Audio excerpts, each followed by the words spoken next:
So, I have here guys, pumpkin cake. Para siyang malagkit sa atin. Pero, gawa siya ng, yan, kalabasa, squash.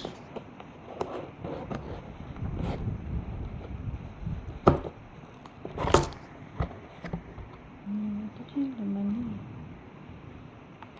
So delicious this one. This is Korean talk. It's like it's malagkit sa atin, parang malagkit. Masarap to siya with coffee. Napaka soft, napaka chewy niya.